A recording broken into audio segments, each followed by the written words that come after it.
Oi pessoal, dando continuidade à disciplina Fundamentos de Matemática, que eu, o professor Felipe, junto com o professor Carlos César, estamos ministrando, eu vou dar continuidade falando de funções do segundo grau, mais especificamente sobre zeros da função, tá? Então, o que é que seria isso?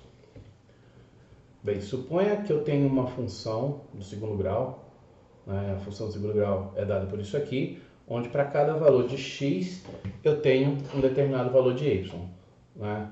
Ou um f de x, como vocês queiram chamar.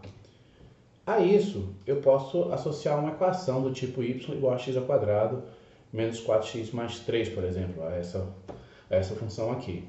Então, isso aqui tem uma cara desse tipo, né? Y igual a x ao quadrado mais bx mais c. E quando eu estou interessado no zero da função, eu estou interessado especificamente num valor em que o meu y ele vai ser zero. Então, qual é o valor de x que faz com que o meu y seja zero? Né? Então, essa equação ela pode ser escrita dessa forma, e aí o interesse é justamente encontrar esses valores de x que satisfazem essa equação. Bem, é muito comum, e aí vocês vão encontrar nos livros de matemática básica, a fórmula que a gente chama de fórmula de Bhaskara, né? Que é essa fórmula aqui. Eu tenho que o x ele vai ser menos b mais ou menos raiz de delta sobre 2a, onde esse delta ele é b ao quadrado menos 4ac. E aí você vem aqui e identifica quem é o meu a, quem é o b, quem é o c, substitui isso nessa fórmula, fazendo menos b mais essa raiz aqui dividido por isso, e depois faz essa mesma conta usando o sinal negativo, e aí vocês vão obter as duas raízes da equação do segundo grau. Bem, vamos fazer isso aqui, né? Então, eu catando aqui quem é o meu a, né? Então, o meu a, eu consigo ver aqui que o meu a ele vale 1, o meu b ele vale menos 4 e o meu c vale 3. E aí o que é que eu fiz? Eu justamente joguei esses valores aqui, ó, na minha fórmula de Bhaskara, tá? E aí eu vou pegar e vou calcular para achar a raiz quando essa parte for positiva e quando isso for negativo. Para isso, pessoal, eu vou até fazer uma propaganda aqui dessa calculadora aqui, que é a Casio ClassWiz, né? Então eu tenho aqui um emulador dessa calculadora que eu vou usar para mostrar para vocês como é simples utilizando ela fazer essas contas. Então aqui, ó, eu estou com o emulador da calculadora e eu vou colocar os valores. Ó. Então eu vou ter aqui menos 4. Vamos fazer com a parte positiva primeiro, mais raiz de menos 4 ao quadrado, menos 4 vezes o a, que vale 1, vezes o c, que é 3. Tudo isso dividido por 2 vezes o a, que vale 1.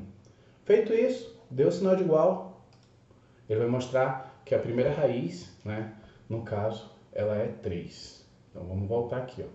Então, uma das raízes, né, x1, 3. Vou voltar lá de novo para a calculadora. E vamos refazer essas contas, dessa vez para o valor negativo.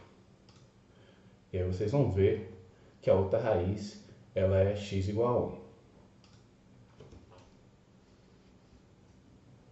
Então, a outra raiz ela é x igual a 1. Como eu falei para vocês, essas raízes é que fazem com que eu tenha um valor de y igual a zero.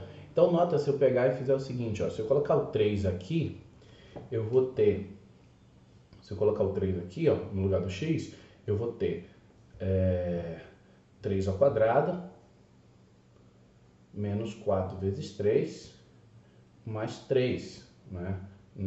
E vou fazer aqui a conta. Então, se eu fizer isso aqui, eu vou ter 4 menos 12 mais 3. Isso aqui vai dar a mesma coisa que 12 menos 12, que vai dar igual a 0. Então, ou seja, o meu valor aqui é o que satisfaz essa equação, ou seja, que torna o meu y zero. E é a mesma coisa se eu fizer com o x igual a 1, porque aí eu vou ter 1, Né? Então, eu vou ter 1 ao quadrado, menos 4 vezes 1, mais 3. Isso aqui vai dar 4 menos 4, que vai dar 0. Tá? Então, encontrar as raízes dessa equação é encontrar os valores que fazem com que meu y ele seja 0. Por isso que a gente diz que a gente está determinando os zeros da função. Eu estava fazendo para vocês a propaganda da calculadora, porque essa calculadora ela é muito boa, porque ela oferece várias opções. Eu vou mostrar aqui para vocês, de novo no emulador dela. Se eu estiver interessado em calcular diretamente as raízes, eu posso fazer o seguinte.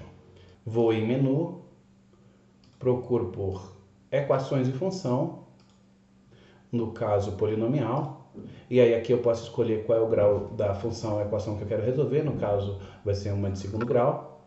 E aí eu tenho aqui ax ao quadrado mais bx mais c, que é o formato da minha equação. Então eu vou ver aqui quem é o meu a, então no caso o a vale 1, o b menos 4, o c 3, e aí é só apertar igual, que ele já vai me trazer as duas raízes. Então aqui está uma das raízes que a gente calculou, x1 igual a 3 e x2 igual a 1, que bate com o nosso resultado. Para finalizar, a gente vai utilizar o GeoGebra para poder visualizar os zeros da função e verificar o gráfico dessa função que a gente acabou de analisar. Então eu tenho aqui, y igual a x ao quadrado menos 4x mais 3, e aí eu verifico que o gráfico dessa minha função é essa parábola aqui. E aí, como eu falei para vocês, o meu y ele é 0 justamente nesse ponto aqui e nesse ponto. Vamos ver quem são esses pontos. Então, esse ponto é justamente o ponto x igual a 1, eu tenho o y igual a 0. E o outro ponto é o ponto x igual a 3, em que eu vou ter o y igual a 0. Então, pessoal, calcular o zero da função é calcular os valores de x que fazem com que o meu y seja igual a 0. A gente verificou isso fazendo as contas usando a fórmula de Bhaskara, usando a calculadora e depois utilizou o GeoGebra para verificar esses pontos e a gente viu que realmente isso aí é verdade. Então, até a próxima e bom estudo!